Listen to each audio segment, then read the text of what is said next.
هل يدخل جرقوطاي الإسلام ويدعم عثمان؟ كيف سينجو عثمان من غيخاتو ويولاك؟ مفاجأة ما سيفعله يولاك.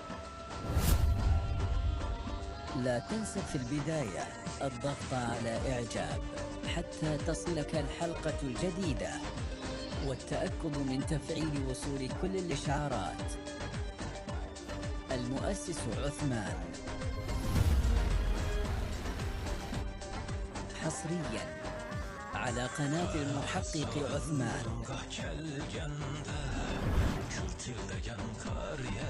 نستكمل الأحداث من الحلقة السابقة بعدما وقع عثمان في فخ فيلاتيوس وأنقذ فيلاتيوس يولاك، ليس حبا فيه ولكن لأنه خطط لكشف حقيقة يولاك فيما بعد أمام غيخاتو فيقضي كل منهما على الآخر، لكن الآن يريد فقط القضاء على عثمان. ورغم إصابة عثمان بسهم في يده اليمنى، لكنه سيهجم مع محاربيه على محاربي فيلاتيوس وتبدأ معركة قوية. في النهاية ينتصر عثمان ومحاربيه.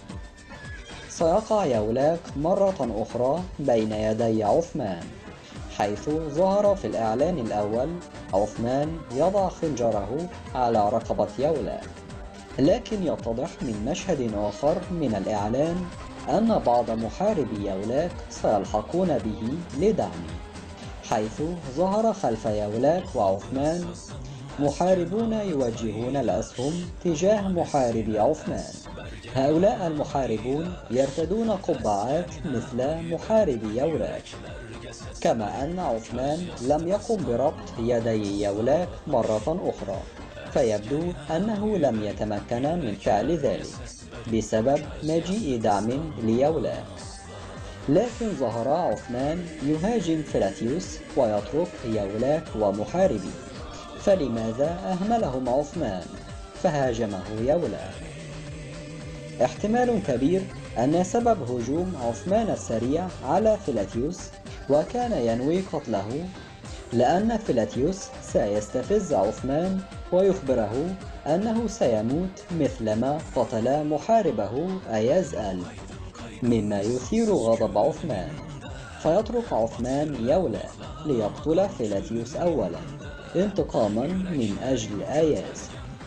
لكن يولاك يسرع لإيقاف عثمان بضربه من الخلف ليفقد وعيه، لأن يولاك كان من الصعب أن يوقف عثمان. لكن في الإعلان ظهر عثمان ينطلق مع محاربيه، وفي مشهد آخر يولاك قام بأسر عثمان وجاء به إلى غيخاتو. فكيف ذلك وما سيحدث؟ هذا ما سنكشفه الآن، وأيضا ما هو مصير فيلاتيوس. في البداية نتحدث عن جرقوطاي، لأنه سيكون له دور كبير في الأحداث القادمة. ففي الحلقة السابقة قابل الدرويش قمرال جرقوطاي، ويبدو أنه أثر بكلامه وإيمانه عليه، فظهر جرقوطاي كيف أنه تغير في كلامه مع عثمان، فقال له ناصحا: كان عليك أن تتجنب يولاك لأنك تستحق موتا أجمل، أتمنى أن تموت واقفا. هذا الكلام قد يظنه البعض سيئا، لكن جرقوطاي كان يقصد أن عثمان يستحق الموت شهيدا في الحروب والفتوحات، وليس غدرا على يد يولاك، وهذا ما يتمناه عثمان أيضا. لذلك تفاجأ عثمان بكلام جرقوطاي وأعجب به، قائلا: سلمت يا جرقوطاي، إن توجب علي أن أقتلك سأتذكر هذا الكلام. كما أن الدرويش قمرال قال لعثمان: اهتم بجرقوطاي فلدي أمل منه. بالطبع هذا الكلام مقصودا من المؤلف، ويؤكد تغير شخصية جرقوطاي، خاصة أن من قال ذلك هو الدرويش قمرال. ليس شرطا أن يدخل جرقوطاي الإسلام، ولكن احتمال كبير بل مؤكد أن جيركوتاي سيقف إلى جانب عثمان ضد غيخاتو. أما بخصوص يولاك يبدو أيضا أن بوزداغ سيفاجئ المشاهدين به، لأن بعض الأخبار التركية قالت أن يولاك بطل تاريخي، وأن المشاهدين الأتراك غضبوا من بوزداغ لأنه حرف تاريخ يولاك. البعض قالوا أنه بطل تاريخي وانقلب على المغول، وقالت الأخبار أن بوزداغ طلب من المشاهدين أن ينتظروا، فهنالك مفاجآت قادمة بخصوص يولاك. إذا كانت هذه الأخبار صحيحة فاحتمال كبير أن يتحد يولاك مع عثمان ضد غيخاتو، كما أن جيركوتاي الذي أصبح غالبا في صف عثمان اتفق مع كلام يولاك أمام عثمان، وقال جيركوتاي لعثمان أنه يجب أن يموت غيخاتو، وإلا ممكن أن يكون الوقت متأخرا لنا جميعا. سيقوم يولاك بربط عثمان وجيركوتاي وأخذهما إلى غيخاتو. هنا نتساءل، هل يخاطر يولاك بمواجهة غيخاتو لجيركوتاي؟ فمن الممكن أن يعترف عليه، خاصة أنها فرصة عثمان لكشف خيانة يولاك. لذلك الاحتمال الأكبر، وكما قال جيركوتاي، أنه لا بد من إيقاف غيخاتو على الفور، فيكون قد اتحد يولاك وعثمان وجيركوتاي ويدبرون فخا ما لغيخاتو. في كل الأحوال يجب على عثمان إيقاف غيخاتو كما قال لأخيه سابجي، وإلا تتحمل القبيلة عواقب مخالفة أمر غيخاتو.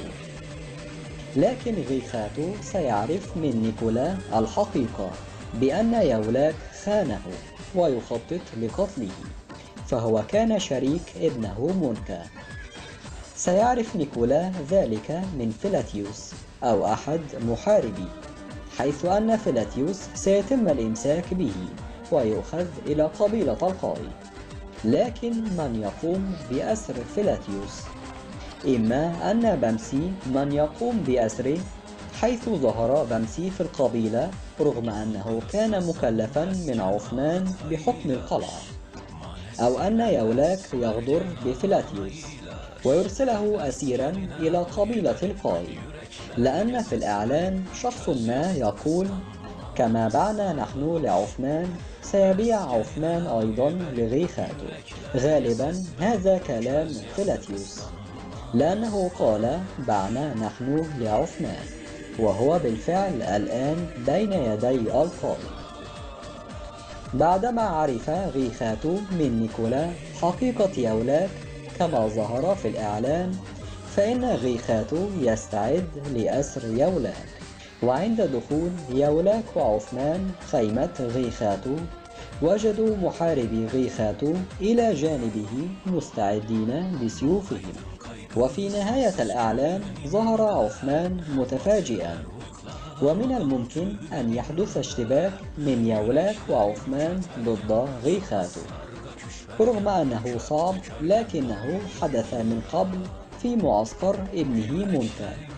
موعد الحلقة يوم الأربعاء هذا الأسبوع الساعة 8 مساء بتوقيت تركيا، ويتم رفع الحلقة كاملة ومترجمة بعد منتصف الليل على موقع قصة عشق، وتتم الإذاعة على التلفاز مساء يوم الخميس على قناة الفجر واليرموك، وتتم الإعادة يوم الجمعة ظهرا.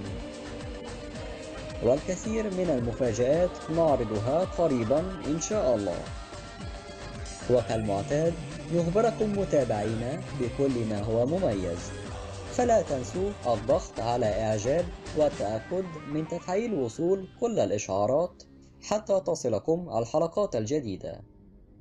نراكم بخير في فيديو جديد، والسلام عليكم ورحمة الله وبركاته.